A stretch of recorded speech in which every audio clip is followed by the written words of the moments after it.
Huo Yuhao berkata, uang bukanlah masalah, tapi saya ingin tahu apakah itu aman. Juga, kapal kargo jenis apa yang bisa Anda sediakan? Disinilah Huo Yuhao menunjukkan kecerdasannya. Pertanyaannya sangat tepat, sehingga dia tidak menimbulkan kecurigaan pada wanita itu. Setelah beberapa kali tawar-menawar, Huo Yuhao bisa menyewa, dengan harga selangit, sebuah kapal kargo sepanjang 150 meter, yang bisa mengangkut barang senilai 10.000 kilogram. Kapal kargo ini dilengkapi dengan 10 meriam jiwa kelas 3, diawaki oleh 10 insinyur jiwa kelas 3. Harganya tidak murah. Secara total, Huo Yuhao harus membayar 4.500 koin jiwa emas. Huo Yuhao membayar sepertiga dari deposit di muka. Dia akan memuat barangnya setelah 1 minggu. Dia menyimpan kwitansinya dan mulai meninggalkan perusahaan pengiriman pelabuhan Sun Moon bersama Nan Qiuqiu. Ekspresi kegembiraan muncul di matanya. Persiapannya bagus, namun, tidak lama setelah dia meninggalkan gedung, dia dihadang oleh beberapa pria. Mereka semua berotot dan kasar, serta berbau laut. Mereka berdiri berjajar, menghalangi jalan yang agak sempit itu. Apa yang kamu inginkan? Sebelum Huo Yuhao bisa mengatakan apapun, Nan Qiuqiu sudah membuka mulutnya. Di antara 4 orang buff, pemimpinnya tersenyum dan berkata, kami tidak ingin banyak. Kami perhatikan Anda baru saja menyewa kapal besar, dan menurut kami Anda memerlukan beberapa orang untuk membantu Anda. Oleh karena itu, kami memutuskan untuk menawarkan layanan kami untuk membantu Anda mengangkut barang-barang ini. Bagaimana? Saat dia sepertinya bertanya, nadanya berubah. Huo Yuhao berkata dengan jelas, tidak perlu. Kami memiliki cukup banyak orang. Jangan mencari masalah dengan kami didukung oleh kamar dagang besar. Pemimpinnya tertawa dan berkata, jadi bagaimana jika Anda didukung oleh kamar dagang?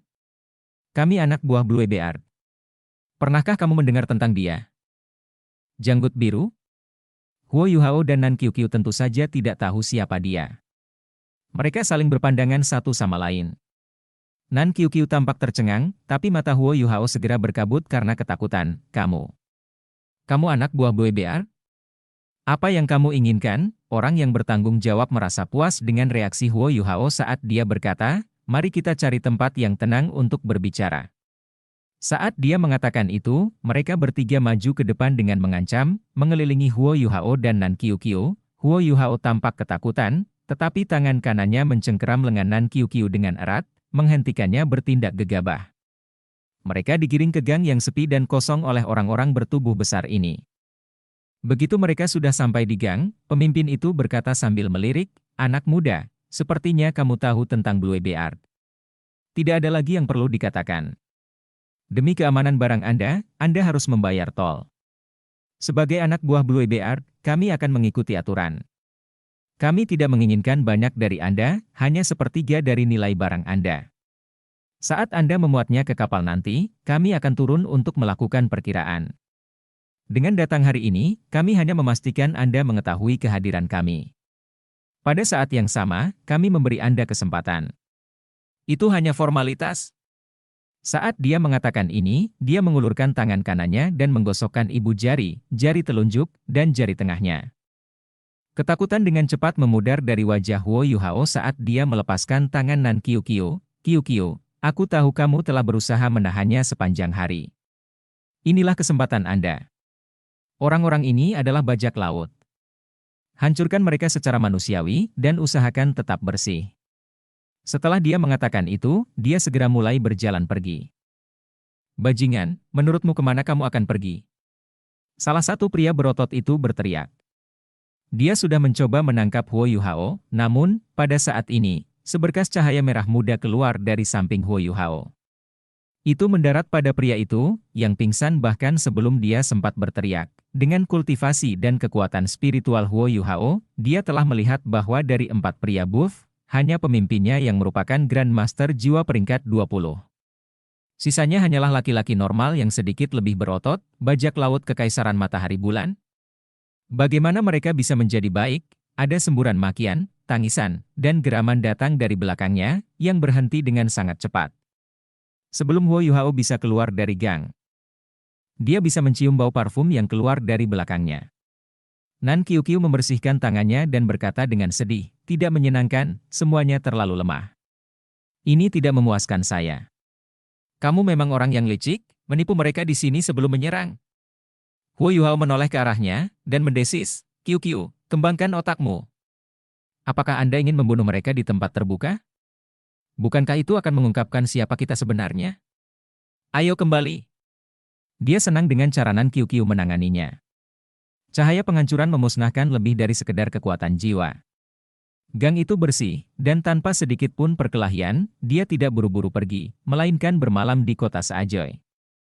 Keesokan paginya, saat langit cerah, Sekte Tang melanjutkan perjalanan mereka. Kali ini, mereka tidak terbang, Huo Yuhao mendiktekan bahwa mereka tidak akan melanjutkan perjalanan melalui udara. Kekaisaran Matahari Bulan memiliki alat jiwa tipe pengawasan paling banyak dari semua negara di benua ini. Setiap kota dijaga oleh mereka, dan mereka bahkan mungkin menanamnya di hutan belantara. Huo Yuhao mendiktekan bahwa mereka tidak akan melanjutkan perjalanan melalui udara. Kekaisaran Matahari Bulan memiliki alat jiwa tipe pengawasan paling banyak dari semua negara di benua ini. Setiap kota dijaga oleh mereka, dan mereka bahkan mungkin menanamnya di hutan belantara. Dengan kekuatan yang mereka miliki, mereka membutuhkan waktu sekitar 2 hari untuk mencapai tujuan melalui jalur darat. Sunrise City, tempat para sandera disandera, terletak di selatan Kekaisaran Matahari Bulan. Mereka mengambil jalan memutar agar tidak mengungkapkan identitas mereka. Mereka melanjutkan perjalanan, namun tidak keluar dari jalur yang biasa dilalui. Sebaliknya, mereka melewati jalan utama dan bergerak maju dengan kecepatan penuh. Setiap kali mereka bertemu dengan pelancong lain, Huo Yuhao akan menggunakan imitasi untuk membuat mereka tidak terlihat. Dengan demikian, mereka dapat melewati pelancong lain tanpa diketahui dan tanpa memperlambat kecepatan. Saat mereka bergerak maju, mereka tidak menemui kesulitan apapun. Saat Sekte Tang bergerak cepat menuju kota matahari terbit, sekelompok tamu tak diundang lainnya muncul di dekat perbatasan Kekaisaran Matahari Bulan. Penatua Xuan terbang di garis depan, Penatua Song di sebelahnya. Dengan mereka berdua memimpin, mereka diikuti oleh tetua lainnya, serta Dekan Akademi Shrek, Yan Xiaoze, dan Wakil Dekan Departemen Alat Jiwa. Qian Duo, meskipun hanya ada 8 orang, kekuatan gabungan mereka hampir belum pernah terjadi sebelumnya dalam sejarah. Qian Duo baru-baru ini naik ke peringkat 95, dan secara resmi menjadi Douluo Transenden. Oleh karena itu, dapat dikatakan bahwa kedelapannya adalah Douluo Transenden. Kekuatan gabungan mereka bahkan lebih tinggi dibandingkan saat terakhir mereka mengambil tindakan selama turnamen. Xuanzi, apakah kita benar-benar perlu melakukan ini? Itu sepenuhnya melanggar aturan, kata Penatua Song dengan suara rendah, mengerutkan kening. Penatua Xuan tersenyum dan berkata, jadi, tindakan Kekaisaran Matahari Bulan adalah sah? Setelah turnamen Master Jiwa Pemuda Elit Kontinental, mereka menghentikan begitu banyak anggota tim dari berbagai tim, dan bahkan menahan dan memenjarakan beberapa dari mereka. Itu juga melanggar aturan. Penatua Song menghela nafas dan berkata, Kekaisaran Matahari Bulan sedang melakukan dosa besar. Aku takut roh jahat menguasai. Penatua Xuan menggelengkan kepalanya dan berkata, mereka tidak berani. Dalam hal insinyur jiwa dan kekuatan keseluruhan, Kekaisaran Jiwa Surgawi dan Kekaisaran Bintang Luo lebih lemah daripada Kekaisaran Matahari dan Bulan. Namun, dalam hal Master Jiwa saja, mereka tidak takut. Kecuali para penguasa jiwa jahat mencari kematian, atau menggunakan seluruh kekuatan mereka, mereka tidak akan berani melakukan apapun. Ayo pergi. Jika kita tidak membuat keributan, apa yang bisa Yuhao lakukan? Dia seharusnya sudah berada di Kekaisaran Matahari Bulan sekarang. Bagaimana Anda bisa menyetujui Huo Yuhao mengambil bagian dalam operasi ini? Penatua Song bertanya. Penatua Xuan melambaikan tangannya dengan acuh. Lagu lama, jangan terlalu terpaku pada masa lalu. Yuhao tampak sangat berbeda sekarang. Terlebih lagi, Ultimate Solar Plan tidak seharusnya menanam bunga di rumah kaca, bukan? Jika dia tidak mengalami kesulitan, bagaimana dia bisa memperbaiki dirinya sendiri? Selama kita membuat keributan yang cukup besar, dia seharusnya aman. Baiklah, Elder Song menyetujui dengan anggukan enggan. Penatua Xuan memimpin mereka maju, dan segera berada di wilayah udara Kekaisaran Sanmun. Karena ini adalah perbatasan, kepadatan alat jiwa tipe pengawasan adalah yang tertinggi di sini. Seketika, 7 atau 8 alat jiwa pengintai ketinggian mengunci posisinya. Penatua Xuan tersenyum, dan menekan ke depan dengan telapak tangan kanannya. Cahaya kuning pekat bersinar dari tubuhnya. Seketika, langit tampak runtuh. Aura yang sangat kuat terpancar darinya. Alat jiwa pengawasan ketinggian yang telah mendeteksi Penatua Xuan semuanya mulai merengek keras. Bahkan ketika mereka merasakan kekuatan target mereka, mereka semua terpengaruh olehnya. Alat jiwa pengawasan ketinggian dibangun di atas fondasi botol susu tersegel, yang memberi mereka kekuatan jiwa yang cukup untuk menghabiskan waktu lama di udara. Namun, karena fluktuasi kekuatan jiwa Penatua Xuan terlalu kuat, hal itu menyebabkan kekuatan jiwa dalam botol susu tersegel bereaksi buruk. Bang! Kembang api yang mempesona meledak di dekatnya. Bang, bang, bang, bang, bang, bang, bang. Serangkaian ledakan, diiringi kembang api merah yang mencolok. Mengikuti ledakan pertama dengan cepat. Setelah 1 atau 2 napas, semua alat jiwa pengintai ketinggian dalam radius 2,5 km diledakkan oleh kekuatan jiwa besar Penatua Xuan. Setelah Penatua Xuan melakukan itu, sisanya mulai bertindak juga. Dengan kekuatan transenden Douluo mereka tidak memerlukan alat jiwa tipe terbang untuk terbang. 7 sisanya terbang ke arah yang berbeda. Beberapa saat kemudian, langit malam yang gelap gulita mulai bersinar kembali. Sejumlah besar alat jiwa tipe pengawasan udara dihancurkan dengan kecepatan tinggi, namun, Kekaisaran Matahari Bulan masih merupakan kerajaan paling kuat di benua ini. Ia dengan cepat bereaksi dan melakukan serangan balik. Sinar cahaya yang kuat menyala di tanah saat alat jiwa membombardir langit. Itu semua adalah meriam jiwa berlaras lebar, dan ada juga meriam jiwa lain yang dapat melumpuhkan, atau membuat target mereka pingsan. Hanya alat jiwa kelas 6 ke atas yang dapat mencapai target pada ketinggiannya. Seketika, seluruh langit diterangi oleh cahaya yang terang benderang. Sinar cahaya dari meriam jiwa bagaikan hutan kematian yang menyelimuti segalanya. Menghadapi formasi ini, bahkan seorang titlet Douluo yang normal pun akan panik dan mencoba melarikan diri secepat yang dia bisa. Namun, tidak peduli seberapa kuat pertahanan Kekaisaran Matahari Bulan, mereka tidak dirancang untuk menahan transenden Douluo. Atau setidaknya, mereka tidak siap menangani 8 di antaranya, dihadapkan pada sinar cahaya yang meningkat dengan cepat. Penatua Xuan dan yang lainnya naik lebih tinggi ke udara. Tidak ada yang tahu berapa banyak meriam jiwa yang dimiliki Kekaisaran Matahari Bulan di bawah mereka, jadi melawan mereka secara langsung bukanlah pilihan yang bijaksana. Namun, tidak peduli seberapa kuat meriam jiwa, bahkan jika itu adalah kelas 9. Jangkauannya terbatas. Dengan budidaya transenden Douluo, mereka bisa terbang 3.000 meter ke udara, ketinggian yang memungkinkan mereka menghindari sebagian besar alat jiwa. 8 sosok itu naik ke langit. Bahkan jika meriam jiwa bisa menyerang mereka, itu tidak bisa mengatasi pertahanan mereka. Tanpa bantuan alat jiwa pengintai ketinggian yang hancur, akan sulit untuk mengunci posisi mereka, namun, Penatua Xuan dan yang lainnya tidak santai. Mereka telah melihat kekuatan alat jiwa Kekaisaran Matahari Bulan dalam pertempuran, dan memahami betapa menakutkannya lawan mereka. Dalam hati Penatua Xuan, dia bersukacita atas kenyataan bahwa Huo Yuhao telah menghancurkan bunker bawah tanah. Saat itu, ia sempat memarahi pemuda tersebut karena tindakannya bisa memiskinkan banyak orang. Namun, sekarang setelah dia memikirkannya, dia menyadari bahwa jika gudang besar itu tidak dihancurkan, semua peralatan jiwa di dalamnya akan dikerahkan dalam perang. Bahkan Douluo transenden seperti mereka harus menghindar agar tidak terkena meriam jiwa sebanyak ini. Bagaimana nasib tentara ketiga negara tersebut? Pengeboman di ketinggian tidak berlangsung lama. Setelah beberapa menit, cahaya kuat yang datang dari tanah mulai memudar secara perlahan.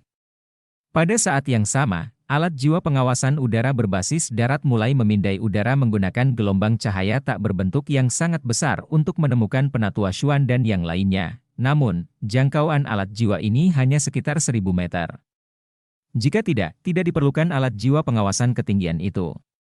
Kekaisaran Matahari Bulan hanya memiliki tingkat teknologi ini saat ini. Setelah alat jiwa pengintai udara di darat melakukan pemindaian, sosok-sosok naik ke udara dan menyerbu ke arah mereka di langit.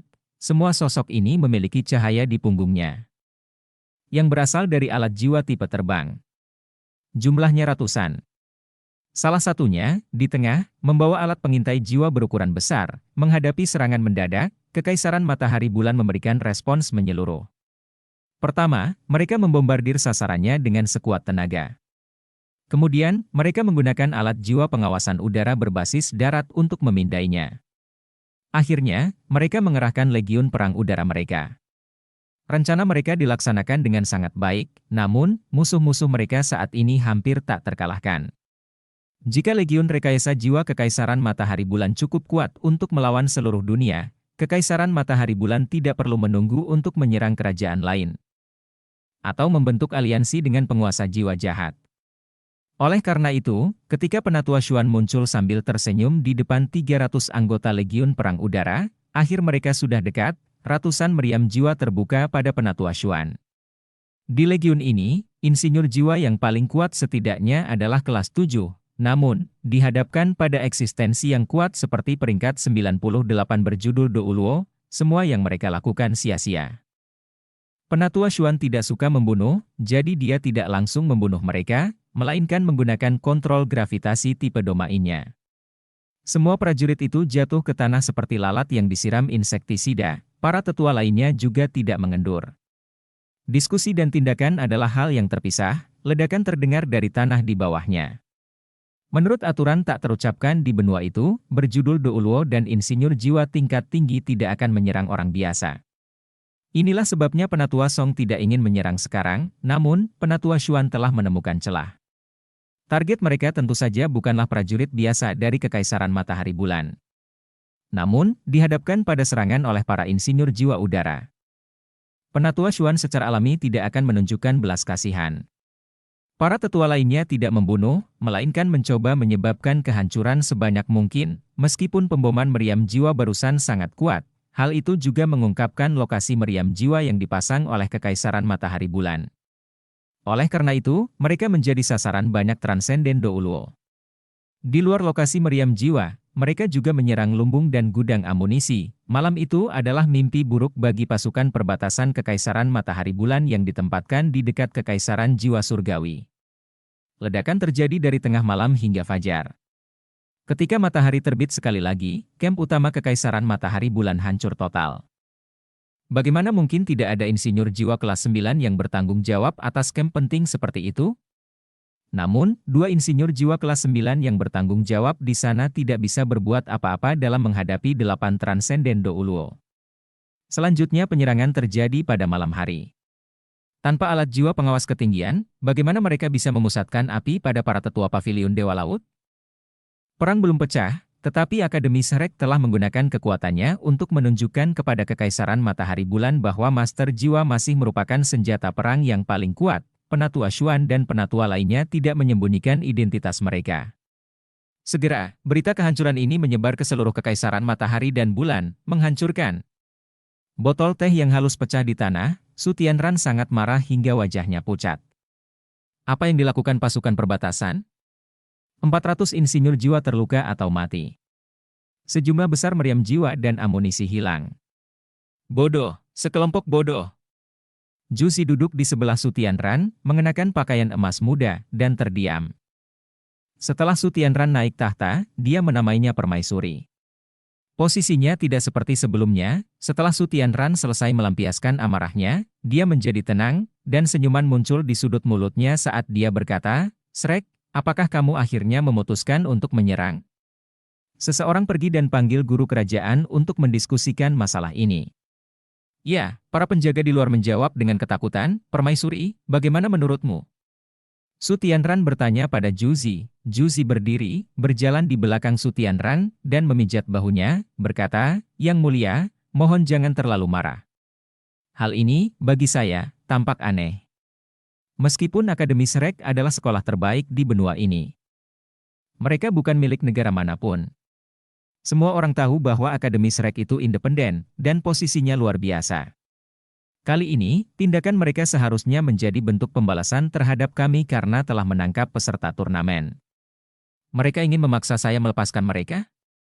Mata Su Tianran menyipit, Juzi mengangguk dan berkata, "Saya yakin itulah masalahnya. Mereka akan terus menyerang. Menghadapi para master jiwa yang kuat ini, memang mustahil untuk melawan. Mereka mengandalkan perbatasan dengan Kekaisaran Jiwa Surgawi dan Kekaisaran Bintang Luo, yang membuat kita sulit untuk menyerang balik mereka." Su Tianran terkekeh dingin dan berkata, apakah mereka ingin melihat siapa yang lebih merusak? Kalau begitu, tidak ada yang bisa mengalahkan penguasa jiwa jahat. Karena mereka ingin melancarkan kehancuran, aku akan melakukannya juga. Mari kita lihat siapa yang akan memecahkannya terlebih dahulu. Juzi menggelengkan kepalanya dan berkata, tidak, Yang Mulia, Anda tidak bisa melakukan itu. Kami belum siap. Jika kita melakukan itu, kita akan memprovokasi perang lebih cepat dari jadwal. Meskipun gereja Roh Kudus sangat kuat, mereka tidak dapat melawan semua penguasa jiwa dari 3 negara asli di benua itu. Ini mungkin jebakan yang dibuat oleh lawan kita. Jika gereja Roh Kudus menderita kekalahan besar, itu tidak akan ada gunanya bagi kita. Su Tianran pada akhirnya adalah seorang pemimpin yang licik. Baru saja, kemarahan telah membuatnya kehilangan akal sehatnya, tetapi dia perlahan-lahan menjadi tenang dan menepuk tangan Juzi. Dengan kamu sebagai permaisuriku, aku sungguh diberkati. Katakan padaku, apa yang harus kita lakukan? Aura pembunuh muncul di matanya saat dia berkata, Yang Mulia, kerajaan kita masih memiliki persediaan meriam jiwa stasioner kelas 9. Ada beberapa yang bisa menembak ke langit, kan? Mata Su Tianran berbinar saat dia berkata, apakah kamu mengatakan kita harus mengintimidasi mereka? Ya. Bunuh 1 untuk menakuti 100 orang. Hal ini akan mencegah mereka menjadi sombong. Ada beberapa master jiwa yang belum merasakan kekuatan meriam jiwa stasioner kelas 9. Angin sepoi-sepoi bercampur dengan aroma alam. Serangga dan burung berkicau di hutan, dan sinar matahari menyinari, memancarkan sinar redup yang tidak dapat menembus dedaunan lebat, di bawah pohon yang begitu luas sehingga membutuhkan setidaknya 10 orang untuk mengelilinginya, duduklah seseorang. Rambut panjangnya yang berwarna biru bubuk tergerai longgar di belakang punggungnya. Saat dia duduk, rambutnya menyentuh tanah. Matanya terpejam, alisnya yang panjang sedikit melengkung, dan hidungnya mancung. Kulitnya putih pucat, dan bibirnya lentur. Jika kecantikan mempunyai wujud manusia, inilah saatnya, kakinya yang panjang dan ramping disilangkan saat dia duduk tegak. Dari samping, orang bisa melihat bagian belakangnya yang bulat dan naik turun. Sosoknya yang ramping, yang membentang dari pinggang hingga posterior, akan menarik perhatian pria manapun, meskipun matanya tertutup, dia memancarkan aura sedingin es yang menghalangi sebagian besar binatang dan manusia untuk mendekatinya. Jika seseorang dapat merasakan aura di dekatnya, ia akan menyadari bahwa selain burung dan serangga, tidak ada hewan besar. Ini adalah salah satu tempat paling misterius dan berbahaya di benua Douluo. Para master jiwa menyebutnya tempat penyembelihan, karena ini adalah wilayah inti dari hutan Great Stardow. Bagi manusia, ini adalah tempat yang mematikan. Bahkan Douluo Transcendent tidak akan berani datang ke tempat ini tanpa persiapan, karena setengah dari 10 binatang buas besar di benua Douluo tinggal di sini. Mereka masing-masing memiliki kemampuan luar biasa, dan sama cerdasnya dengan manusia. Selain itu, mereka juga bisa memimpin banyak makhluk jiwa yang kuat di dalam hutan Great Stardow. Biasanya, monster jiwa berusia 100.000 tahun setara dengan judul Douluo. Dalam hal kekuatan, itu bergantung pada keterampilan bawaan dari makhluk jiwa individu, sama seperti bagaimana ia bergantung pada jiwa bela diri dan keterampilan jiwa dari judul Douluo. Begitu makhluk jiwa berhasil menembus hambatannya dan mencapai tingkat budidaya 200.000 tahun, kekuatannya bisa menyaingi Douluo Transcendent. Setiap 100.000 tahun setelah itu akan menjadi masalah hidup dan mati bagi jiwa binatang. Tidak diragukan lagi, setiap kali makhluk jiwa mengatasi ujian mematikan seperti itu, kekuatannya akan meningkat secara eksponensial. Itu seperti ketika Huo Yuhao pertama kali bertemu dengan Permaisuri Es. Kekuatan mengerikan dari Permaisuri Es sudah cukup untuk melawan peringkat 97 berjudul Douluo. Di ujung utara, bahkan seseorang sekuat Penatua Xuan mungkin tidak akan mampu mengalahkannya. Namun, di antara 10 binatang buas besar, Permaisuri Es hanya berada di peringkat ke-7. Adapun Permaisuri Salju, alasan mengapa dia mulai mengalami kemunduran dan hampir menghancurkan dirinya sendiri di dalam Huo Yuhao adalah karena kekuatannya sendiri terlalu kuat. Setelah makhluk jiwa menerobos penghalang 500.000 tahun, ia akan sekuat Ultimate Douluo. Dengan kata lain, Permaisuri Salju sama kuatnya dengan Kaisar Naga Douluo, Long Xiayao. Jika dia bertemu dengannya di Extreme North, Long Xiayao tidak akan berani melawannya secara langsung. Di dunia makhluk jiwa, termasuk permaisuri salju, 5 dari 10 binatang buas besar sama kuatnya dengan Ultimate Douluo. Mereka semua memegang posisi yang kuat. Tentu saja, mereka adalah 5 besar dari 10 binatang buas besar.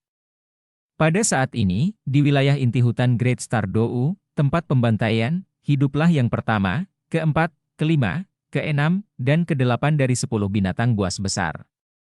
Mereka menguasai semua makhluk jiwa lainnya. Untuk tinggal di tempat penyembelihan, seseorang harus memiliki budidaya setidaknya 100.000 tahun. Oleh karena itu, ini adalah tempat teratas bagi Transcendent Douluo untuk mencari petualangan. Begitu seseorang mencapai level Douluo Transcendent, dia tidak memerlukan cincin jiwa lagi. Namun, penting untuk diingat bahwa pembunuhan monster jiwa berusia 100.000 tahun tidak hanya akan menghasilkan cincin jiwa 100.000 tahun, tetapi yang lebih penting, itu akan menghasilkan tulang jiwa. Tulang jiwa 100.000 tahun yang membawa 2 keterampilan jiwa, bagi para penguasa jiwa, emas dan kekayaan bukanlah apa-apa. Namun, berapa banyak orang yang dapat memiliki keenam tulang jiwa? Setelah Douluo Transcendent memiliki tulang jiwa monster berusia 100.000 tahun, kekuatannya akan mengalami lompatan kualitatif. Oleh karena itu, banyak Douluo Transcendent mengunjungi tempat pemotongan hewan. Beberapa dari mereka bahkan membunuh monster jiwa yang berumur beberapa ratus ribu tahun. Pada akhirnya, hal ini membuat marah para pemimpin makhluk jiwa di hutan Great Star Dou. Mereka meluncurkan gelombang binatang buas yang sangat menakutkan, menargetkan kota Shrek. Itu membuat takut semua penguasa jiwa, meskipun kota Shrek mampu menghentikan gelombang monster yang menyerang dengan bantuan banyak murid dari Akademi Shrek, serta sekte tubuh. Manusia akhirnya berkompromi. Akademi Shrek memimpin total 27 judul Douluo dalam menjanjikan, atas nama semua manusia, bahwa selama makhluk jiwa 100.000 tahun tidak meninggalkan tempat pembantaian, manusia tidak akan memasukinya. Baru pada saat itulah para pemimpin makhluk jiwa menjadi tenang dan mengakhiri gelombang monster penghancur mereka. Serta kehancuran yang diakibatkannya, sejak saat itu, tempat penyembelihan di hutan Great Star Dou menjadi zona terlarang bagi manusia. Tidak ada satupun manusia yang dapat ditemukan di sana. Binatang buas dengan budidaya lebih dari 100.000 tahun semuanya tertidur lelap. Mereka mengumpulkan energinya dan bersiap untuk menerobos bencana berikutnya. Di bawah latar belakang ini, di tempat pembantaian yang dipenuhi aura spiritual, duduk seorang wanita. Bagaimana mungkin pemandangan ini tidak mengejutkan? Mungkinkah itu berarti janji antara manusia dan binatang telah dilanggar? Tiba-tiba, tubuh wanita itu mulai sedikit gemetar. Setelah itu, pemandangan aneh muncul. Cahaya keemasan bersinar di tengah dahinya. Cahaya keemasan ini meluas menjadi seberkas cahaya yang panjangnya sekitar 1 inci. Sinar keemasan itu kemudian terbelah menjadi 2, dan berubah menjadi mata emas, yang memandang ke langit malam yang tak berujung. Saat mata bersinar, segala sesuatu di sekitarnya seakan kehilangan warnanya. Kicau burung dan serangga tiba-tiba terhenti. Seolah-olah mata adalah satu-satunya yang hidup, dan menilai segala sesuatu sebelumnya. Mata itu memandang ke kejauhan, dan secara bertahap mulai bergetar dengan jelas. Gelombang cahaya keemasan yang lembut mulai menyebar dari tubuh gadis itu, cahaya menyala, dan gadis itu mulai bergerak. Dia berdiri, dan saat dia melakukannya, tubuhnya yang langsing dan langsing menjadi lebih memikat, mata emas di keningnya kini tertutup, namun matanya yang biru pucat, sedikit tertutup oleh bulu matanya yang panjang, langsung terbuka, matanya tampak berkaca-kaca saat dia bergumam pada dirinya sendiri, "Kenapa? Kenapa aku tidak bisa melupakan dia? Aku mengendalikan kekuatan takdir, tapi aku tidak bisa mengendalikan kekuatanku sendiri? Ironi apa ini? Takdirnya. Kenapa dia?" Saat ini, tatapan bingung di matanya berubah menjadi panik. Seluruh kondisi mentalnya tampak berbeda saat dia memancarkan aura yang sangat berbeda. Dia mulai berjalan mondar-mandir, dan aura dari tubuhnya menjadi semakin tidak stabil. Wajah mungilnya panik, lalu marah, lalu tegas, lalu melembut. Perubahan ekspresi wajahnya yang terus-menerus mencerminkan gejolak di hatinya. Akhirnya, dia mengertakkan gigi dan melihat ke kanopi tebal di atas kepalanya. Dia menarik napas dalam-dalam dan berkata, "Saya pergi, saya harus pergi. Aku tidak bisa dikaburkan oleh takdir. Saya ingin membantunya mengubah takdirnya, dan takdir saya juga. Aku ingin berjuang untuk satu kesempatan ini." Dia berhenti bergumam pada dirinya sendiri. Tiba-tiba, dia melompat dan menembus dedaunan lebat seperti cangkang meriam emas. Dia terbang ke udara, hanya menyisakan aroma yang tersisa di hutan, kota matahari terbit, dengan perkembangan berkelanjutan dari alat-alat jiwa. Semakin banyak alat-alat jiwa tingkat rendah mulai memasuki kehidupan sehari-hari masyarakat umum di Kekaisaran Matahari Bulan. Mungkin insinyur jiwa tingkat tinggi Kekaisaran Matahari Bulan tidak dapat menyaingi para master jiwa dari 3 negara asli di benua Douluo, tetapi negara tersebut memiliki lebih banyak master jiwa tingkat rendah. Ini adalah hasil kemajuan mereka dalam bidang rekayasa jiwa. Di benua Douluo, setiap orang dapat membangkitkan jiwa bela diri mereka pada usia 6 tahun. Terlepas dari apa jiwa bela diri mereka semua bisa berkultivasi. Namun, mereka yang benar-benar bisa terkenal di dunia master jiwa tidak bisa hanya mengandalkan kultivasi. Bagi banyak dari mereka, bahkan setelah mereka membangkitkan jiwa bela diri mereka, kekuatan jiwa mereka hanya akan berada di antara peringkat 1 dan peringkat 3. Ini adalah batasan besar pada budidaya mereka di masa depan, yang tidak hanya terbatas pada 10 peringkat pertama. Jika mereka tidak berbakat secara bawaan, mereka hanya akan mendapat sedikit imbalan atas usaha mereka, khususnya jika jiwa bela diri mereka tidak memiliki kegunaan praktis, seperti cangkul, cangkir, atau piring, mereka tidak perlu terus berkultivasi. Karena itu, banyak dari mereka yang tidak berbakat dalam aspek ini tidak mempunyai cara untuk melanjutkan kultivasi mereka. Kurangnya bakat bawaan menghalangi mereka untuk menerima pendidikan dari akademi yang unggul, dan seringkali mereka tidak mampu membayar biaya sekolah master jiwa yang selangit. Sangat sedikit yang seperti Huo Yuhao, yang mampu menutupi kekurangan bakat bawaannya dengan kerja keras, namun, situasi di Kekaisaran Matahari Bulan berbeda. Beberapa ratus tahun yang lalu, dengan berkembangnya rekayasa jiwa, situasi ini menjadi jauh lebih baik. Di Kekaisaran Matahari Bulan, kebangkitan jiwa bela diri seseorang juga berarti bahwa selama seseorang memiliki kekuatan jiwa, dia akan memenuhi syarat untuk pelatihan gratis yang disubsidi oleh Kekaisaran. Mereka bahkan akan diberikan obat-obatan yang dapat meningkatkan kekuatan jiwa mereka. Meskipun obat-obatan ini mungkin memiliki efek samping, sungguh mulia menjadi seorang guru jiwa. Menjadi seorang master jiwa berarti seseorang lebih unggul dari rekan-rekannya. Siapa yang akan melepaskan kesempatan seperti itu? Jadi bagaimana jika jiwa bela diri Anda tidak berguna? Selama Anda memiliki kekuatan jiwa, Anda bisa menggunakan alat jiwa. Dengan alat jiwa, tidak akan sulit untuk menyerang atau mempertahankan diri. Mungkin itu adalah hasil dari obat-obatan, tetapi master jiwa tanpa bakat bawaan hanya dapat memiliki paling banyak 2 atau 3 cincin. Namun, seiring bertambahnya jumlah kelompok orang ini, situasi secara keseluruhan berubah. Keberadaan mereka adalah fondasi yang kuat di mana Kekaisaran Matahari Bulan membangun legiun insinyur jiwanya. Pada saat yang sama, mereka mengizinkan lebih banyak alat jiwa sipil untuk digunakan oleh warga biasa Kekaisaran Matahari Bulan. Bagaimana Kekaisaran Matahari Bulan mampu melawan 3 kerajaan di benua Douluo? Ini adalah salah satu alasan utamanya. Tidak diragukan lagi, dalam hal teknologi rekayasa jiwa dan pembinaan para insinyur jiwa, Kekaisaran Matahari Bulan memiliki keunggulan yang sangat besar. Sunrise City hanyalah kota berukuran kecil hingga menengah di Kekaisaran Matahari Bulan. Kota ini tidak sebesar kota Radian, dan secara total, kota ini memiliki kurang dari 100.000 penduduk tetap. Jika dihitung sebagai penduduk tidak tetap, kota ini mempunyai sekitar 500.000 penduduk pada waktu tertentu. Namun, dalam beberapa bulan terakhir, kota ini telah mengalami perubahan total. Tembok kota setinggi 15 meter kini dipenuhi dengan sejumlah besar lampu sorot dan berbagai alat pengawasan. Di luar kota Sunrise ada 2 legiun rekayasa jiwa, yang masing-masing terdiri dari 500 orang. Di Kekaisaran Matahari Bulan, legiun insinyur jiwa memiliki peringkat yang berbeda. Yang paling kuat adalah legiun rekayasa jiwa Kekaisaran Matahari Bulan, yang merupakan kekuatan paling kuat di Kekaisaran. Kekuatan jiwa seseorang setidaknya harus berada di peringkat 50 untuk bergabung dengannya. Dengan kata lain, hanya Raja Jiwa yang memenuhi syarat untuk memasukinya. Totalnya ada 300 orang.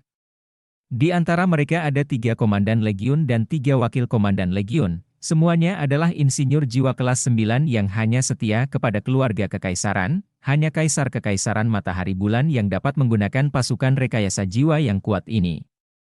Mereka dilengkapi dengan alat jiwa terbaik, dan mereka menerima perlakuan terbaik di antara semua prajurit di Kekaisaran Matahari Bulan. Pemeliharaan satu legiun ini setara dengan pendapatan pajak dua kota besar. Ini adalah kekuatan yang menjaga kota Radian, dan mereka adalah kekuatan tempur kaisar yang paling setia dan penting. Bersama dengan istana konsekrasi kekaisaran, mereka adalah dua pilar monarki.